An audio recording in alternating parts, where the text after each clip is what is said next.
Greetings and welcome back to the Hypnorth Natural Birthing Podcast. This is episode 4. My name is James T. Griffin.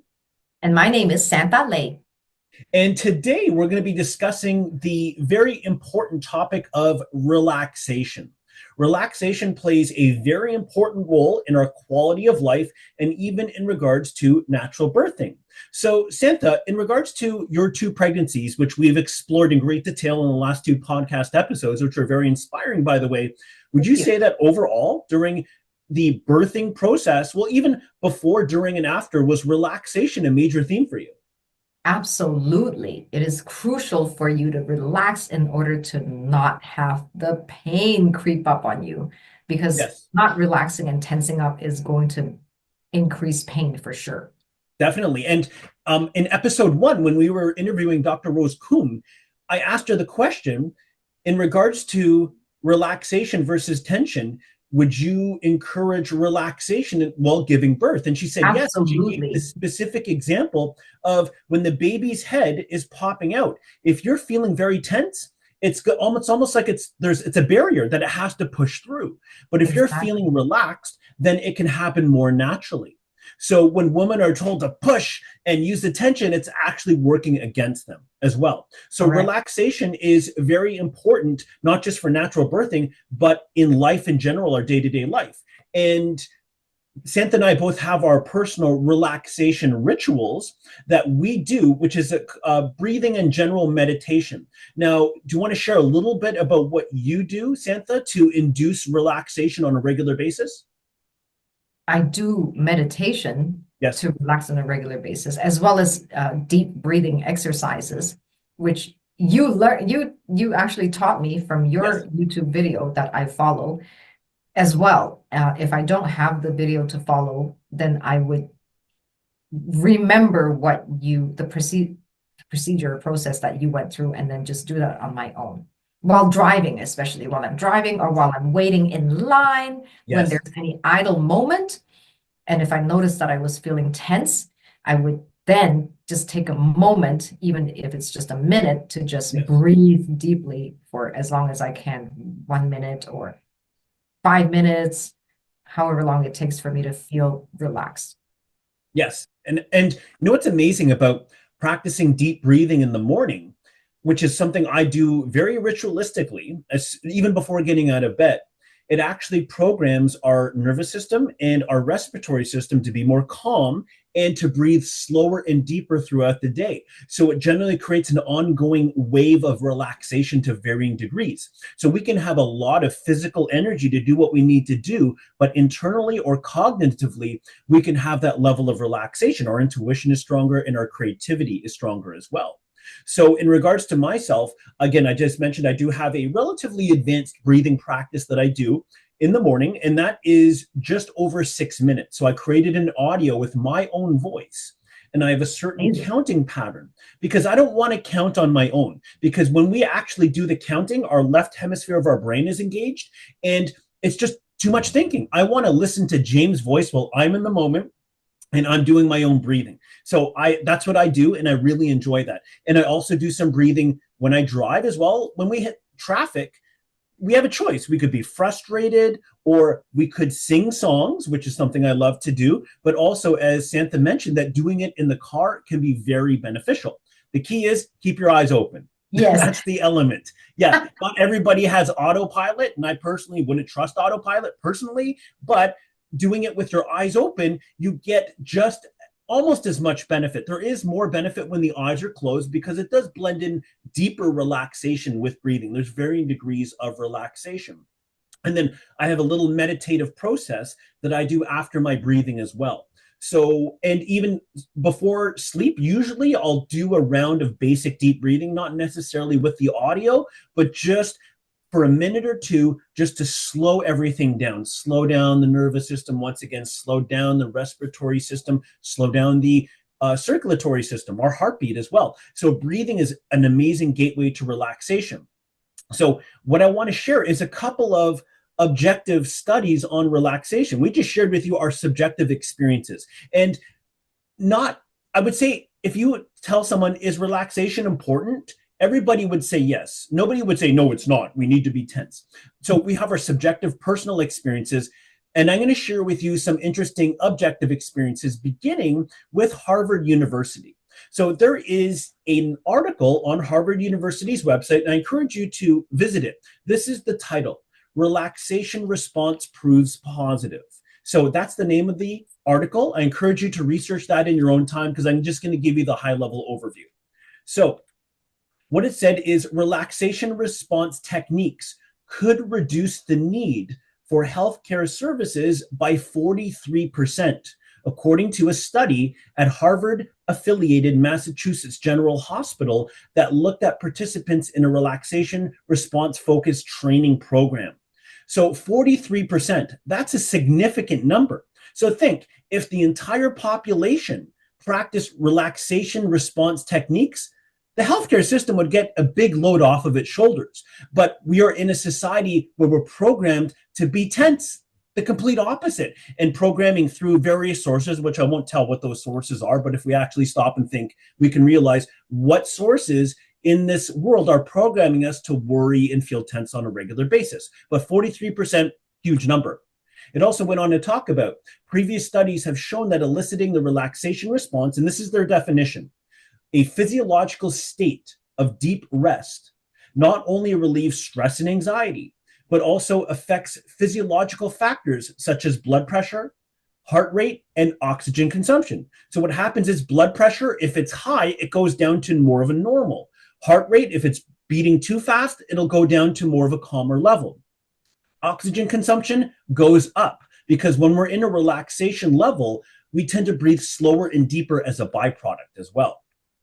So the study, based at Massachusetts General Hospital's Institute for Technology Assessment and the Benson Henry Institute for Mind-Body Medicine, found that individuals in the relaxation response program used fewer healthcare services in the year after their participation than in the preceding year.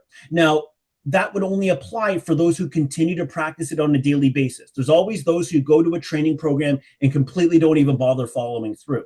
So those who follow through had a significant reduction. That's 43%. That's almost 50%, which is really incredible. And here's a quote from that article.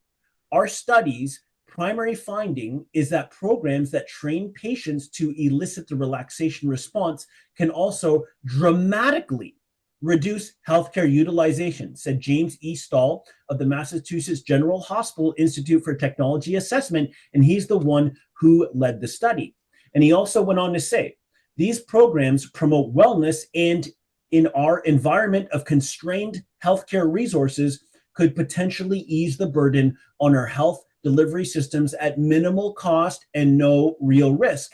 There is no real risk to practicing relaxation. The only risk is you might fall asleep and you might miss something important. But other than that, there's no real risk. So that number 43%, Santha, isn't that pretty incredible? It is. It's almost half. Almost half. Exactly. Now, by the way, relaxation is not watching the television. It's not watching a movie. They're talking about deep relaxation. So no stimulus. So eyes closed. Good luck trying to induce deep relaxation with your eyes open. It doesn't matter, because when you shut off your eyes and close your eyes, that is a major part in creating the deep relaxation process as well. And by the way, in hypnosis, which is a major theme in Hypnorth Natural Birthing Training Program, hypnosis elicits a very deep level of relaxation. And often when I've induced clients into hypnosis for the first time and the second time, well, number one, everybody goes deeper the second and third time around, because the first time in hypnosis, they're wondering, how is this going to happen? How am I going to feel? But after the first session, they say, wow, I haven't felt that relaxed in a long time. And I said, you just wait for the second session, because you're going to go even deeper, because now you know what to expect. There's no guessing on what's going to happen. So hypnosis is an excellent way for simple relaxation training. I've had clients over the years for hypnosis simply to teach them how to relax. You could do a lot of great things with hypnosis, but that's a very, very simple application. So after that, we have in an article from the New York Times going back to 1986. This is 39 years ago. And it was called Relaxation, Surprising Benefits Detected. So if you want, type in Relaxation, surprising benefits detected, New York Times, 1986, if you want to read the full article. And this is what the article went on to say. Here's a couple of highlights. The simple act of becoming relaxed can have surprising health benefits, new research is showing.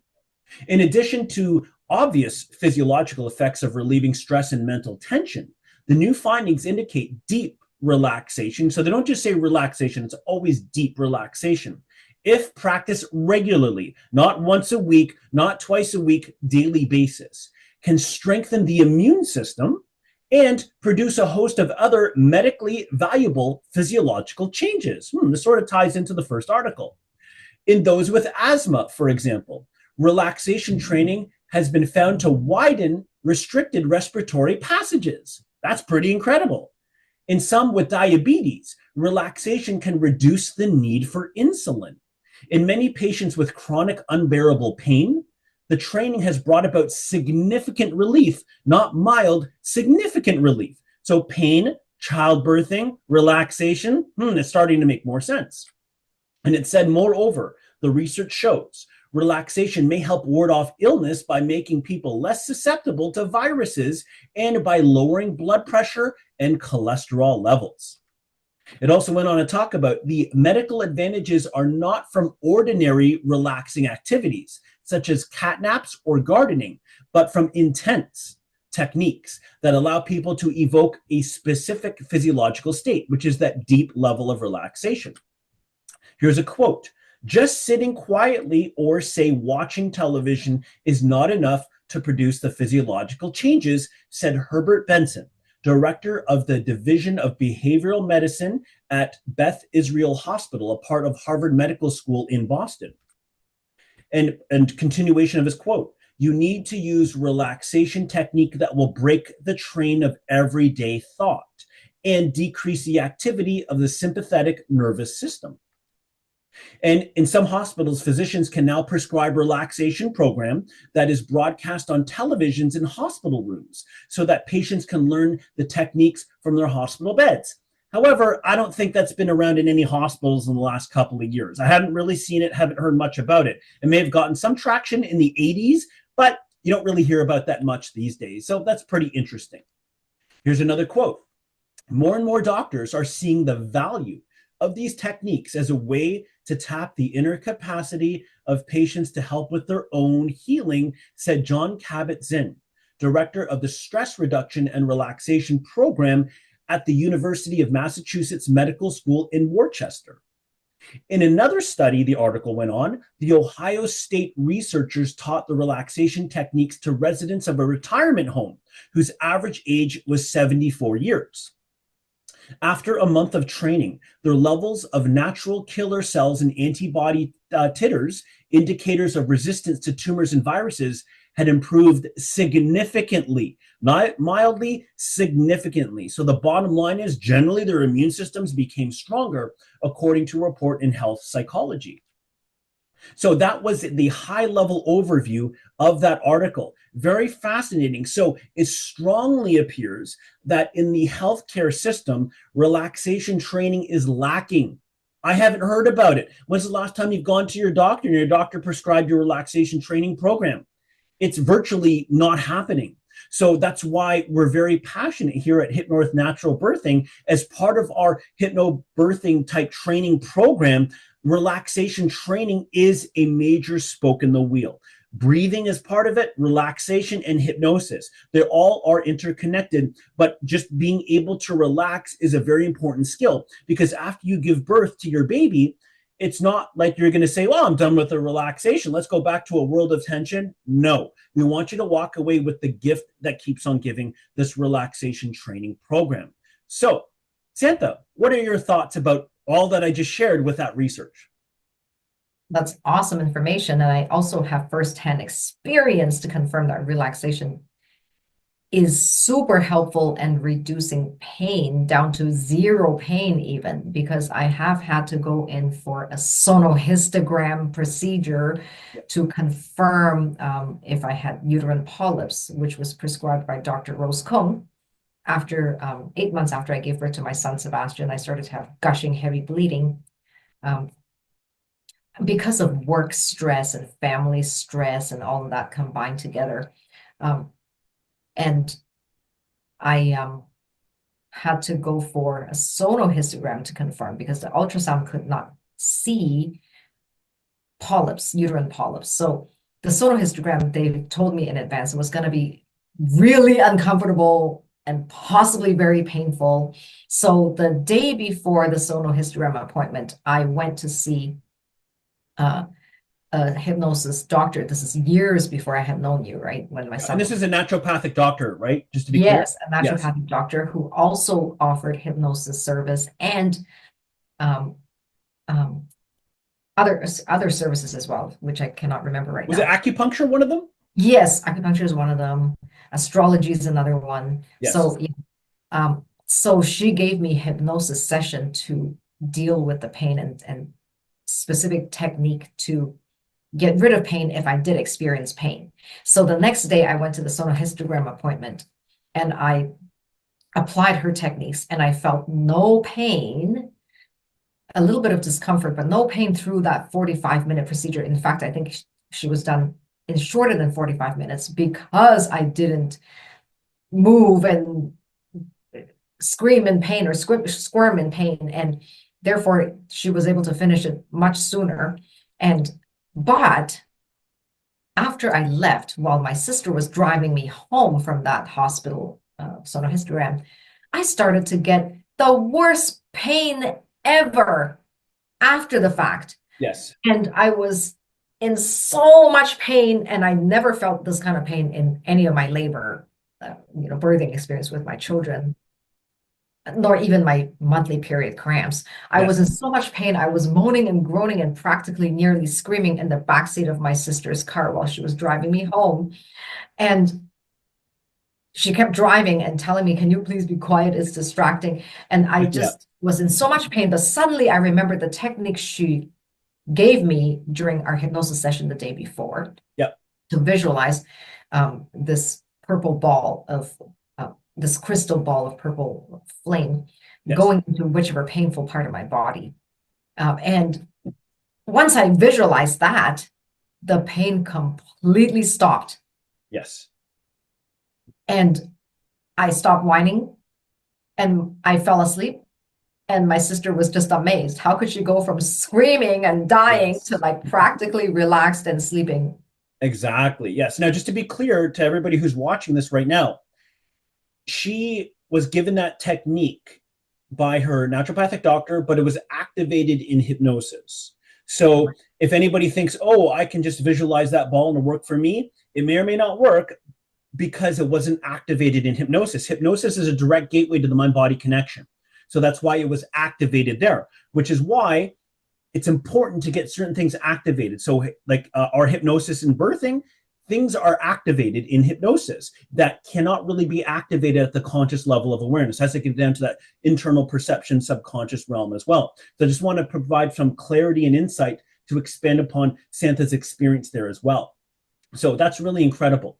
And I want to share. Yes. So was there anything else you wanted to share about that? No, you go ahead. Sure. So I'm going to share with you really quickly, then we're going to wrap up. So back in 2000 and I believe it was 7, I went to the dentist to get the usual cleaning, and I was informed, due to my lack of flossing, which I do floss every day ever since, that I had significant decay between some of my molars. And he said, oh, you need to have fillings. And I said, as long as it's not those poisonous mercury fillings, I'll have the ones that are safe and clean. He's like, yes, they'll blend your teeth and they're safe. And I said, great. So we're going to come back to book a session for this. He said, yes, great. So I want to let you know, I don't want any local anesthetic. And his eyes almost popped out of his head. He's like, what? I said, yeah, I went to hypnosis school. I know how to turn off my pain receptors. I don't want any anesthetic. And I said, let me guess, you've never heard of such a thing. And he said, no, I haven't. I said, okay, well, that's what I want. He's like, well, I'm going to ask you again when you come back. And I said, you can ask me all you want. The answer is going to be no. Fine. So I went back about a week later and he said, okay, welcome back. How about that local anesthetic? And I said, no, thank you. So I got in the chair and I just said, give me 30 seconds to do what I need to do. And then when I say go, you go. So I did my thing. Then I said, go. And then throughout the 30-minute process, I felt the drill. I smelt the teeth being, the smell of burning. It doesn't smell great, by the way. And throughout the 30 minutes, he would stop and he'd say, "How are you doing?" And I had something in my mouth and I said, "Okay, keep going. I'm good." So he kept on going. And to give you a frame of reference, if 10 out of 10 pain was maximum excruciating pain, I maybe felt a 1 or a 1.5 out of 10. It wasn't enough pain to increase my heart rate, and it wasn't enough pain to increase my breathing, and it wasn't enough pain to even jolt my body. So it was just enough where it was very bearable. I felt the nerve being touched, but it was very bearable. I'm thinking to myself, this is great. Now, again, I'm not going to share how I did that. It's actually simple technique. However, that'll be shared to those who take part in our Hypnorth Natural Birthing Training Program. So afterwards, he was amazed because he firsthand witnessed what's called hypnoanesthesia. So it's using hypnosis to create anesthesia. So this pretty much hypnoanesthesia is general term, and using the hypnoanesthesia for childbirthing is just another application, an amazing application, but an application of a concept called hypnoanesthesia.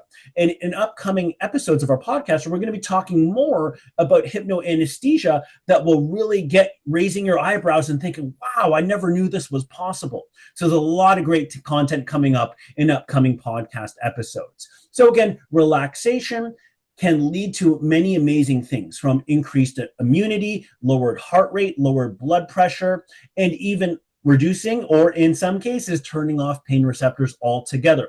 So we encourage you to practice relaxation if you can in some way, shape, or form on a daily basis. But if you really want to get to very deep levels of relaxation, that's something you can expect personal training for when you come and enroll in our Hypnorth Natural Birthing Training Program. So thanks again for tuning in to the Hypnorth Natural Birthing Podcast episode 4. My name is James T. Griffin. And my name is Santha Lay. Thanks again for tuning in. Create yourself a beautiful day, and we will see you at episode 5.